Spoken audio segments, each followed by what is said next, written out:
মুয়াজ্জিন আযান দিয়ে ফেলেছে, হাইয়া আলাস সালাহ, নামাজের দিকে আসো। হাইয়া আলাল ফালাহ, কল্যাণ মঙ্গলের দিকে আসো। আল্লাযীনা আমানুস্তাঈনু, ইয়া আইয়ুহাল্লাযীনা আমানুস্তাঈনু বিস-সাবরি ওয়াস-সালাহ, ইন্নাল্লাহা মা'আস-সাবিরিন। এক নম্বর, আল্লাহ মায়া করে আমাদেরকে ডাক দিয়েছে কি করে? কোরআনের মধ্যে আল্লাহ পাক রব্বুল আলামিন দুইটা জায়গার মধ্যে মানুষদেরকে ডাক দিয়েছে। এক জায়গার মধ্যে আল্লাহ বলে ইয়া আইয়ুহাল্লাযীনা আমানু, আরেক জায়গার মধ্যে আল্লাহ বলে ইয়া আইয়ুহান নাস। আল্লাহ আমাদেরকে মায়া করে ডাক দিয়েছে, আল্লাহ বলে ইয়া আইয়ুহাল্লাযীনা আমানু, হে দুনিয়ার মানুষ, আমানুস্তাঈনু, তোমরা সাহায্য কামনা করো, চাও, বিস-সাবরি ওয়াস-সালাহ, সালাত এবং সালাত এবং ধৈর্যের মাধ্যমে, সালাত এবং সবরের মাধ্যমে। ইন্নাল্লাহা মা'আস-সাবিরিন, নিশ্চয়ই আল্লাহ পাক রব্বুল আলামিন ধৈর্যশীলদের সঙ্গেই থাকে। কাদের সঙ্গে? আরো জোরে আওয়াজ দিয়ে বলেন, কাদের সঙ্গে? ধৈর্যশীলদের সঙ্গে কে থাকে? আরো জোরে বলেন, কে থাকে? আল্লাহ এক নম্বরে বলেছে ইয়া আইয়ুহাল্লাযীনা আমানু, হে দুনিয়ার মানুষ, ইস্তাঈনু, তোমরা সাহায্য কামনা করো, চাও, বিস-সাবরি ওয়াস-সালাহ, সবর এবং সালাতের মাধ্যমে। কিসের মাধ্যমে? সালাত এবং সালাতের মাধ্যমে। ইন্নাল্লাহা মা'আস-সাবিরিন, নিশ্চয় আল্লাহ পাক রব্বুল আলামিন ধৈর্যশীলদের সঙ্গেই থাকে। হাদিসের মধ্যে আল্লাহ রাসূল সাল্লাল্লাহু আলাইহি ওয়াসাল্লাম বলে, আউয়ালু মা ইউহাসাবু বিহিল আবদু ইয়াউমাল কিয়ামাতিস সালাহ, কিয়ামতের দিন সর্বপ্রথম কিসের হিসাব নেওয়া হবে? আরো জোরে বলেন, কিসের হিসাব নেওয়া হবে? সর্বপ্রথম নামাজের হিসাব বান্দা তোমার নেওয়া হবে। কিসের হিসাব? হাদিসের মধ্যে একটা কিতাব আছে সহিহুল জামি', 2573 নম্বর হাদিসের মধ্যে আল্লাহ রাসূল বলে, আউয়ালু মা ইউহাসাবু বিহিল আবদু ইয়াউমাল কিয়ামাতিস সালাহ, কিয়ামতের দিন সর্বপ্রথম বান্দা তোমার নামাজের হিসাব হবে। কিসের হিসাব? যদি কোনো বান্দা নামাজের হিসাবগুলি পরিপূর্ণভাবে দিতে পারে, এরপরে যত হিসাব আছে আমার আল্লাহ সব হিসাবগুলি বান্দার জন্য সহজ করে দিবে। চিল্লায়ে বলি সুবহানাল্লাহ, আর জোরে বলি সুবহানাল্লাহ। আজকে দুনিয়ার প্রত্যেকটা জায়গার মধ্যে দেখা যায় মানুষ আছে। তুমি বিবাহের অনুষ্ঠানের মধ্যে দেখবা মানুষ, কোন জায়গায় খেলা চলতেছে মানুষ, প্রত্যেকটা আয়োজনের মধ্যে মানুষ। কিন্তু কপাল পুরা মুসলমান, আমাদের মসজিদের মধ্যে কোনো মানুষ পাওয়া যায় না। 5 বেলা ভরপুর। চিল্লায়া বলেন ঠিক কিনা? বলি আমরা মুসলমান হয়েছি ঠিক, ফজরের সময় মসজিদ খালি, জোহরের সময় খালি, আসরের সময় খালি, মাগরিবের সময় খালি, দৈনিক দিন 5 বেলার নামাজের সময় মসজিদ খালি। এই যে আজকে বেহেশতের বাগানটা খালি হয়ে আছে, অথচ একটু গিয়ে দেখেন দোকান পাটের মধ্যে এইখান থেকে ওইখানে মানুষ বেশি। ঠিক কিনা? কারণ ভালো কাজ আমাদের করতে মন চায় না। আবার যদি বলি জান্নাত চান কি চান না, বলবেন জি হুজুর জান্নাত চাই, তবে আমল না করে। ঠিক কিনা? নামাজ না পড়ে জান্নাত চাই। ও বান্দা, দুনিয়ার লাইনে যেমন তুমি লাভবান যদি হতে চাও, ব্যবসার ক্ষেত্রে তুমি যদি লাভবান হতে চাও, তুমি চিন্তা করো কোন ব্যবসাটা করলে বেশি টাকা উপার্জন করা যাবে। করি কি করি না? কোন কাজটা করলে বেশি টাকা উপার্জন করা যাবে। আখিরাতের লাইনে কত অপশন আছে, কত অপশন। একটা অপশনের দিকে আপনার ভালো নজরে তাকাই না। চিল্লায়া বলেন ঠিক কিনা? এই জন্য আল্লাহ বলেছে, 1 নম্বর, তোমরা নামাজ পড়ো, নামাজের মাধ্যমে সবর ইখতিয়ার করো। আল্লাহর নবী হাদিসের মধ্যে বলেছে, নামাজ হবে আমাদের বেহেশতের চাবি। নামাজ এমন একটা দামি একটা সম্পদ, যেই নামাজ পড়লে আল্লাহ আমাদের সকলকে দুনিয়ার জমিনে 5টা পুরস্কার দেয়। কয়টা পুরস্কার? চিল্লা বলি কয়টা? 5টা পুরস্কার আমাদেরকে আল্লাহ দুনিয়াতে দেয়। অথচ যেই পুরস্কারগুলি আল্লাহ দেয়, এই পুরস্কারের জন্য আমরা সকাল থেকে সন্ধ্যা পর্যন্ত খাটাখাটি করি নামাজ বাদ দিয়ে, ঠিক কিনা? আল্লাহ রাসূল সাল্লাল্লাহু আলাইহি ওয়া আলিহি ওয়াসাল্লাম 1 নম্বর বলে, কোন বান্দা যদি দৈনিক দিন 5 বেলার নামাজ আদায় করে, চিল্লা বলেন কয় বেলার নামাজ? ফজর বাদ দিয়া, ঠিক কিনা? বলে হুজুর এত ঠান্ডা, এত ঠান্ডা, ওযু করতে পারি না, এত ঠান্ডা, কিভাবে ঘুম থেকে উঠবো? কম্বল বাদ দিয়া, ল্যাপটপ বাদ দিয়া কিভাবে আরামের ঘুম হারাম করবো? ও যুবক, একটু চিন্তা করে দেখো। ও এলাকার বৃদ্ধ বাবাজিরা, একটু চিন্তা করে দেখো। আজকে যদি এই মুহূর্তে যদি আল্লাহ আজরাইলকে অর্ডার করে ফেলে, তোমার দেহ থেকে রূহটা বের করে ফেলতে, আগামী দিন সকাল হওয়ার আগে তোমাকে কবরের মধ্যে পৌঁছাইয়া দিবে, ঠিক কিনা? আজকে তোমার মন বলে তুমি আরামের বিছানা হারাম করিও না। এত সুন্দর আরামের বিছানা, এত সুন্দর আরামের ঘুম তুমি হারাম করিও না, ঘুমাইয়া থাকো। অথচ যদি তুমি দুনিয়ার জমিন থেকে আজকে বিদায় নিয়ে যাও, তোমাকে দুনিয়ার জমিনে রাখবে না, কয়েক ঘন্টার মধ্যে তোমাকে দাফন কাফন করে প্যাকেট বানাইয়া কবরে দিয়ে আসবে, ঠিক কিনা? এখন আমি যদি বলি তোমার সন্তান তোমাকে বড় মহাব্বত করে ভালোবাসে, ও সন্তান তোমার বাবাকে না তুমি কত মহাব্বত করো, ভালোবাসো, 2টা ঘন্টা, 1 দিন আরো 2 দিন তোমার বাবাকে ঘরে রাখো, কোন সন্তান রাখবেনি? জোরে বলেন রাখবেনি? কোন এমপি মন্ত্রীকে রাখবেনি? বলে যেই বাবাকে এতদিন ঘরে না দেখলে ভয় পাইতাম, আজকে ওই বাবার দেহ থেকে রূহটা চলে যাওয়ার পর আজকে বাবাকে ঘরে রাখলে ভয় পাই, ঠিক কিনা? ওই বাবাকে ঘরে দেখলে এখন ভয় পাই, চিন্তা আসে, বাবা দুনিয়াতে বিদায় নিয়ে গেছে। আমরা আজকে আরামের ঘুম হারাম করি না, কিন্তু কবরের মধ্যে আমাদেরকে মনে হয় কম্বল তোষক বালিশ দিয়া কবরের মধ্যে পাঠাইবে, ঠিক কিনা? মাত্র সাদা 3টা সাদা কাপড়ের প্যাকেট, কয়টা? কয়টা? 3টা কাপড়ের প্যাকেট বানাইয়া তোমাকে কবরের মধ্যে শোয়াইয়া দিয়ে সে দোয়া করে শেষ, আর তোমার খবর নিবে না। কবরের মধ্যে তোমার সওয়াল জবাব শুরু হয়ে যাবে। যদি দুনিয়ার জমিন থেকে ভালো নেক আমল করে যেতে পারো, তাহলে তোমার কবরটা জান্নাতের বাগান হয়ে যাবে। আর যদি ভালো নেক আমল নিয়ে যেতে না পারো, তাহলে তোমার কবরটা জাহান্নামের একটা গর্ত হয়ে যাবে। চিল্লায়া বলেন ঠিক কিনা? আল্লাহর নবী বলে, কোন উম্মত যদি দৈনিক দিনের 5 বেলার নামাজ আদায় করে 5টা পুরস্কার দিবে। কয়টা পুরস্কার? 5টা পুরস্কার পাইতে চাই কি চাই না? চিল্লায়া বলেন পাইতে চাই কি চাই না? আরো জোরে বলেন। 1 নম্বর, আল্লাহর নবী বলে, যে উম্মত দৈনিক দিন 5 বেলার নামাজ আদায় করবে, সকাল থেকে সন্ধ্যা পর্যন্ত যেই রিজিকের জন্য টেনশন করে সব নামাজ বাদ দিয়ে দেয়, আমার আল্লাহ ওই বান্দার রিজিকের অভাব দূর করে দিবে। চিল্লায়া বলেন সুবহানাল্লাহ। কিসের অভাব দূর করে দিবে? বলেন কিসের অভাব? আমার আল্লাহর রাসূল বলে, 1 নম্বর 5 ওয়াক্ত নামাজের 1 নম্বর পুরস্কার, যেই ব্যক্তি 5 বেলার নামাজ আদায় করবে, প্রথম তার রুজি রোজগারের মধ্যে আল্লাহ বরকত দিয়া দিবে। বলে তুমি ফসল করতেছো, দানের মধ্যে দেখবা বরকত, আলুর মধ্যে দেখবা বরকত, ভুট্টার মধ্যে দেখবা বরকত, দোকানে ব্যবসা করতেছো, ব্যবসার মধ্যে দেখবা বরকত, তুমি চাকরি করতেছো, চাকরির মধ্যে বরকত। আমার আল্লাহ তোমার প্রত্যেকটা কাজে কর্মে, ব্যবসা বাণিজ্য, ফসলের মধ্যে বরকত দিয়া ভরপুর করে দিবে। চিল্লায়া বলি সুবহানাল্লাহ।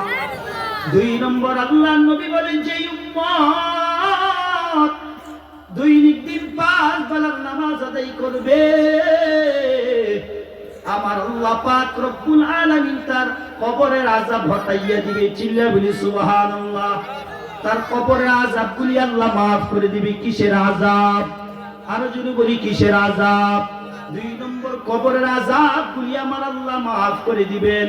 3 নম্বর আল্লাহ নবী বলে যেই ব্যক্তি দৈনিক দিন 5 বেলার নামাজ আদায় করবে, আমার আল্লাহ কাল কিয়ামতের ময়দানে তার ডান হাতের মধ্যে আমলনামা দিবে। চিল্লা বলি সুবহানাল্লাহ। ওই বান্দারা ডান হাতের মধ্যে আমলনামা পেয়ে তো খুশি, খুশি মানুষদেরকে দেখাইবে, বলে দেখো আমি ডান হাতের মধ্যে আমলনামা পাইছি। খুশি মানুষকে দেখাইবে, বলে আমাদের ছেলে সন্তান যখন দুনিয়ার জমিনে পরীক্ষা দেয় কি দেয় না, যখন ভালো রেজাল্ট করে আত্মীয় স্বজন সবাইকে শোনায়, বলে আমি ভালো রেজাল্ট করেছি, A+ পেয়েছি, কয় কি কয় না? বলে কেন? বলে পরীক্ষায় পাস হইছি, খুশি হইয়া সবাইকে দেখায়। আল্লাহর নবী বলে ওই কিয়ামতের ময়দানে যখন উম্মতদেরকে ডান হাতে আমলনামা দিবে, তখন তারা খুশিতে মানুষদেরকে দেখাইবে, দেখো আমি ডান হাতে আমলনামা পাইছি। আল্লাহর নবী বলে যারা 5 বেলার নামাজ পড়বে, 4th নাম্বার পুরস্কার তাদেরকে দিবে। ফুলসেরাতের উপর দিয়া বিদ্যুতের গতি আল্লাহ তাকে পার করে দিবে। চিল্লা বলি সুবহানাল্লাহ। আরো জোরে বলি সুবহানাল্লাহ। ওই ফুলসেরাতের রাস্তাটা এত কঠিন, হাদিসের মধ্যে পাইলাম 30,000 বছরের রাস্তা। এটা চুলের মতো চিকুন হবে, বেলেটের চাইতো দাঁড় হবে, এত কঠিন রাস্তা। এটা আল্লাহ বিদ্যুতের গতির মতো আল্লাহ দ্রুত তাকে পার করে দিবে যে 5 বেলার নামাজ আদায় করবে। আমরা পার হতে চাই কি চাই না? ফজর না পড়ে সপ্তাহে একদিন জুমা পড়ব, ঠিক কি না? হ্যাঁ, এক জুমা পরে আর মাঝখানে কোনো নামাজের খবর নাই, আবার জুমার দিন হাজির, ঠিক কি না? এই নামাজের কথা কি আল্লাহ বলেছে? না।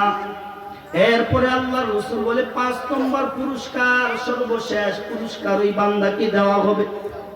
বলে কি পুরস্কার? আমার আল্লাহর রাসূল বলে যে ব্যক্তি দৈনিক দিন 5 বেলার নামাজ আদায় করবে। কয় বেলার নামাজ? আরো জোরে বলেন কয় বেলার নামাজ?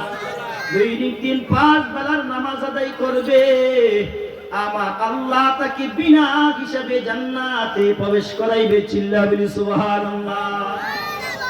জান্নাতে যাইতে চাই কি চাই? কারা কারা চাই একটু হাত তুলি তো। আরো জোরে সবাই তুলছেন? আল্লাহ আমাদের সকলের হাতগুলি কবুল মঞ্জুর করে নিন। আমাদের সকলকে মরার পর যেন জান্নাত নসিব করে।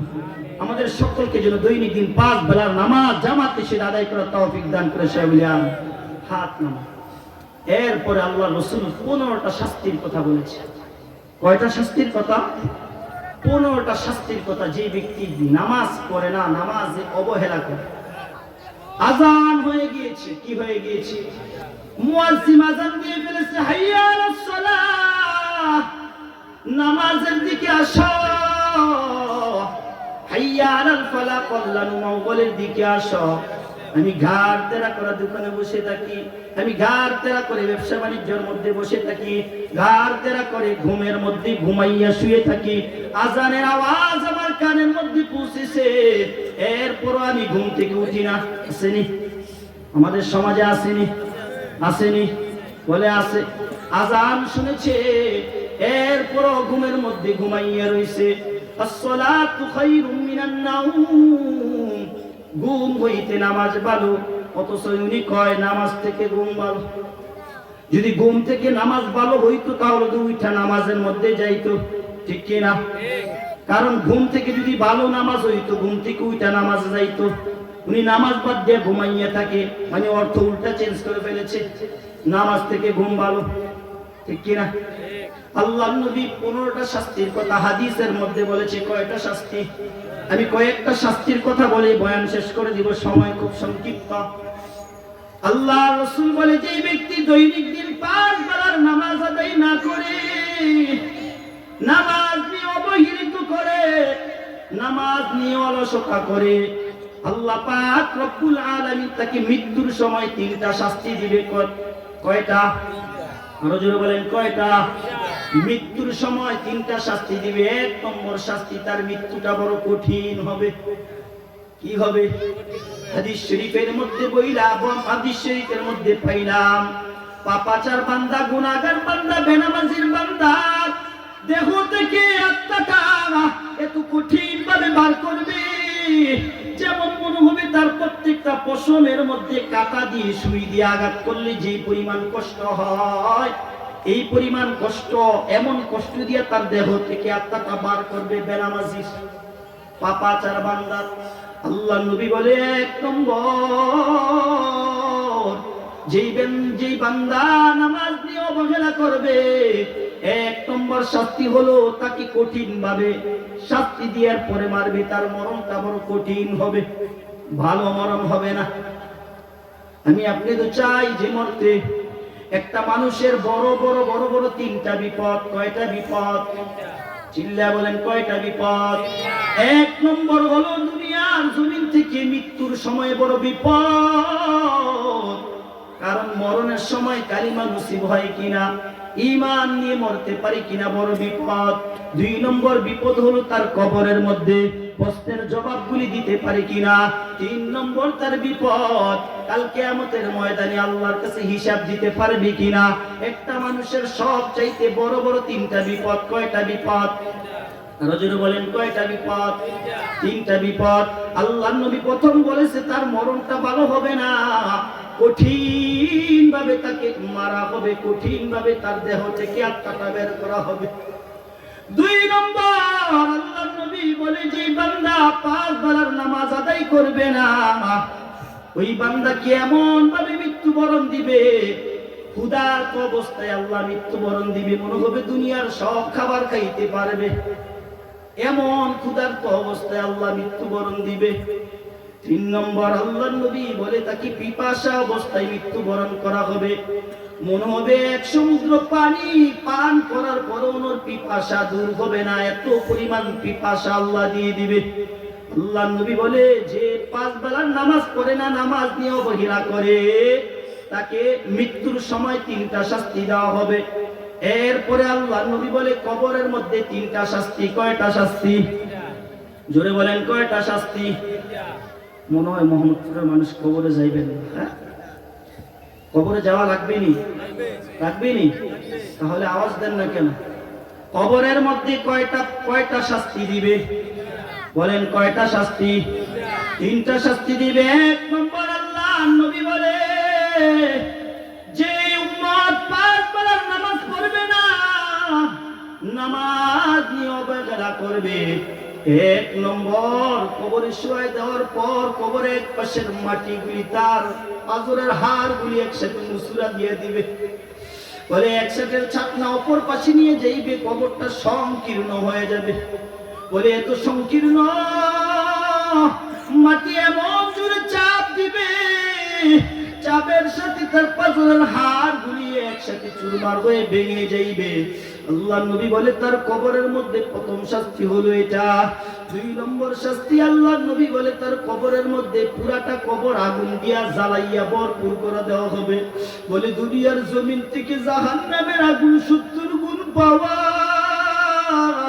এই দুনিয়ার আগুনের কালার তুমি দেখো লাল হলুদ, কিন্তু জাহান্নামের আগুনের কালার হলো কালো কালার। কি কালার? বলে, জাহান্নামের আগুনের এত পাওয়ার, এত পাওয়ার, 500 বছরের দূরত্ব থেকে যদি আগুনের একটু তাপ লাগে, তোমার পেটের মধ্যে যত আতুর বুঝে আছে সবগুলি গুণা হইয়া পায়খানার রাস্তা দিয়ে বের হয়ে যাইবে, এত কঠিন জাহান্নামের আগুন। আল্লাহর নবী বলে, 2 নম্বর, তাকে শাস্তি দেওয়া হবে, কবরের মধ্যে পুরাটা কবরের মধ্যে আগুন দিয়ে জ্বালাইয়া দেওয়া হবে। 3 নম্বর, আল্লাহর নবী বলে, তার কবরের মধ্যে এত বিশাল বড় একটা সাপ, ওই সাপটা অজগর সাপ, একটা বিশাল বড় সাপ দেওয়া হবে। হাদিসের মধ্যে পাইলাম, এই সাপটা এত বড় বিশাল, এই সাপটার উপর দিয়া একদিন তুমি হেঁটে যাইতে পারবা।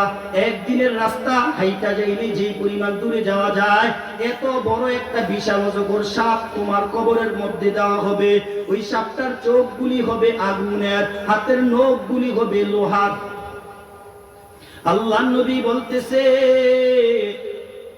এই সাপ বলে ওই বেনামাজিকে সেকেন্ডে সেকেন্ডে সবল দিবে। ওই সাপ ওই বেনামাজিকে বলবে আমাকে তোর উপর আমার আল্লাহ নিযুক্ত করেছে তোকে ধ্বংস করার জন্য। কি করার জন্য? ধ্বংস করার জন্য আমাকে নিযুক্ত করা হয়েছে। হাদিস শরীফের মধ্যে পাইলাম এই সাপটা এক সুবুলে 70 হাত মাটির নিচে ব্যক্তি চলে যাইবে।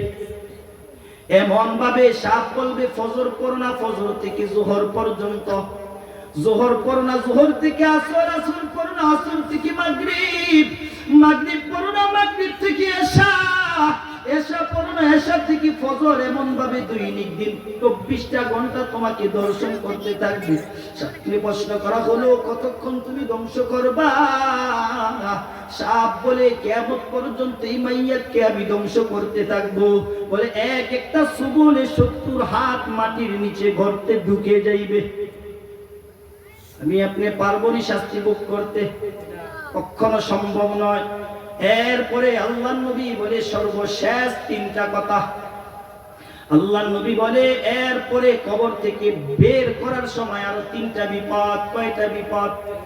চিল্লা বলেন কয়টা বিপদ? কবর থেকে বের করার সময় আরো 3টা বিপদ। 1 নম্বর, আল্লাহ পাক রব্বুল আলামিন ওই ব্যক্তির উপর রাগান্বিত হয়ে যাবে।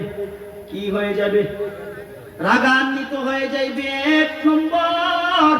2 নম্বর, আল্লাহ নবী বলে আল্লাহ ওই বান্দার উপর অসন্তুষ্ট হয়ে যাইবে। কি হয়ে যাইবে? অসন্তুষ্ট মানে রাগান্বিত। 2 নম্বর, আল্লাহ নবী বলে ওই বান্দার হিসাব গুলি আল্লাহ কঠিন করে দিবে। কি করে দিবে? এখন আমি আপনাদেরকে প্রশ্ন করি, যদি আল্লাহ কারো হিসাব কঠিন করে দেয়, পৃথিবীর কোন মাস্তানের ক্ষমতা আছে নিজে সহজ করার মতো? বলেন ক্ষমতা আসেনি? আল্লাহ 1 নম্বর ওই ব্যক্তির হিসাবগুলি কঠিন করে দিবে। 2 নম্বর, আল্লাহ তার উপর রাগান্বিত হয়ে যাইবে। 3 নম্বর, আল্লাহ বলবে যাও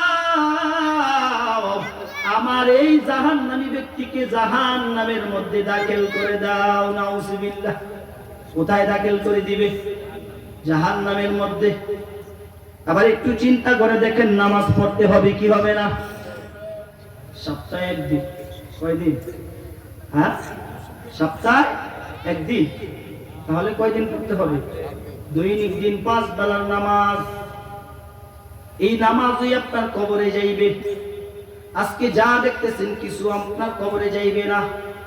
সব আমি আপনি যদি চিন্তা করি ভালো বুঝি, কিন্তু আমলের সময় নয়। ঠিক কিনা? আল্লাহ পাক রব্বুল আলামিন কোরআনের মধ্যে বলেন, সূরা কাহাফের 107 নম্বর আয়াতের মধ্যে আল্লাহ বলেন, ইন্নাল্লাযীনা আমানু ওয়া আমিলুস সলিহাতি কানাত লাহুম জান্নাতুল ফিরদাউসি নুজুলা। আল্লাহ তাআলা বলে নিশ্চয়ই যারা ঈমান আনবে, আমল করবে, কানাত লাহুম জান্নাতুল ফিরদাউসি নুজুলা, আমি আল্লাহ পাক রব্বুল আলামিন তাদের জন্য উচ্চ মাকাম জান্নাতুল ফেরদাউস রিজার্ভ করে রেখে দিয়েছি। চিল্লায়ে বলি সুবহানাল্লাহ। কি রিজার্ভ করে রাখছে? জান্নাতের মধ্যে সর্বশ্রেষ্ঠ জান্নাত কোনটা? হ্যাঁ, জান্নাতুল ফেরদাউস। কোনটা? জান্নাতুল ফেরদাউস। ওটার মধ্যে আল্লাহ স্পেশাল যারা আমল করেছে, ভালো আমল 1 নাম্বার তাদেরকে ঢুকাই। এই জান্নাত আমরা চাই কি চাই না? চাই কি চাই না? তাহলে আমাদের কি করতে হবে? কি করতে হবে? আমল করতে হবে। নামাজ তো পড়বেন, নামাজ পড়বেন সুদ খাইবেন নাকি? নামাজ পড়বেন সুদ খাইলে হবে? নামাজের পাশাপাশি সবগুলি থেকে বাঁচতে হবে। আল্লাহ কোরআনের মধ্যে বলে, ইন্নাস সালাতা তানহা আনিল ফাহশা ওয়াল মুনকার, নিশ্চয়ই নামাজ অশ্লীল কাজ, গুনাহের কাজ থেকে বিরত রাখে। সূরা আনকাবুতের 45 নম্বর আয়াতে আল্লাহ বলেন, ইন্নাস সালাতা তানহা আনিল ফাহশা ওয়াল মুনকার, নিশ্চয়ই নামাজ মানুষকে অশ্লীল কাজ, গুনাহের কাজ থেকে বিরত রাখে। আমি এটাই বলে শেষ করে দিতেছি। এখন বলবে হুজুর নামাজ তো পড়ি, কিন্তু আল্লাহ তো অশ্লীল কাজ, গুনার কাছ থেকে বিরত রাখে না। প্রশ্ন আসেনি? নামাজ পড়ি, আবার নামাজের পর গুনাহ করতেছি, ঠিক না? করি কি করি না? আয়াতের লগে এখন মিলতেছে না। বলে আয়াতে আল্লাহ বলেছে নিশ্চয় যারা নামাজ পড়ে আল্লাহ তাদেরকে গুনাহ থেকে খারাপ কাজ থেকে বিরত রাখে। নামাজ তো পড়ি কিন্তু বাঁচতে পারি না। এখন প্রশ্ন একটা, আমি আপনি যখন ফজর পড়ি, জোহর পড়ি, আসর পড়ি, মাগরিব পড়ি, নামাজ যখন পড়ি তখন গুনাহ থেকে বিরত থাকি কি থাকি না? বলেন থাকি কি থাকি না? যেমন আপনি মাগরিব পড়তে গেছেন 20 মিনিট সময় লাগছে, জোহর পড়তে গেছেন 20 মিনিট, ফজর পড়তে গেছেন 20 মিনিট, এই 20 মিনিট আপনি তো গুনাহ থেকে বিরত আছেন। আছেন কি আছেন না? আল্লাহ এটাই বলতেছে যে নামাজ পড়ো, তোমাকে নামাজ গুনাহ থেকে বাঁচাইবে, অশ্লীল কাজ থেকে তোমাকে নামাজ বাঁচাইবে। আর নামাজ পড়লে কি রিজিকের ফয়সালা আল্লাহ করে দিবে। আল্লাহ গোটা পৃথিবীর সমস্ত মাখলুকাতের রিজিকের যে পাওয়ার আছে এটা আল্লাহ নিয়ে গেছে। কে নিয়ে গেছে? আল্লাহ নিয়ে গেছে। এই জন্য ভাই আমাদের 5 বেলার নামাজ পড়তে হবে। কয় বেলার নামাজ? দৈনিক দিন 5 বেলার নামাজ পড়বো কি পড়বো না? আমরা কারা কারা পড়বো? হাত তুলে দেখাই তো। আল্লাহ আমাদের সকলের হাতগুলি কবুল মঞ্জুর করে নিক। আমাদেরকে দৈনিক দিন 5 বেলার নামাজ জামাতে শীত আদায় করার তৌফিক দান করুক। সকলে মিলে আমিন। ওয়া আখিরি দাওয়ানা আলহামদুলিল্লাহি রাব্বিল আলামিন। আসসালামু আলাইকুম ওয়া রাহমাতুল্লাহি ওয়া বারাকাতুহু।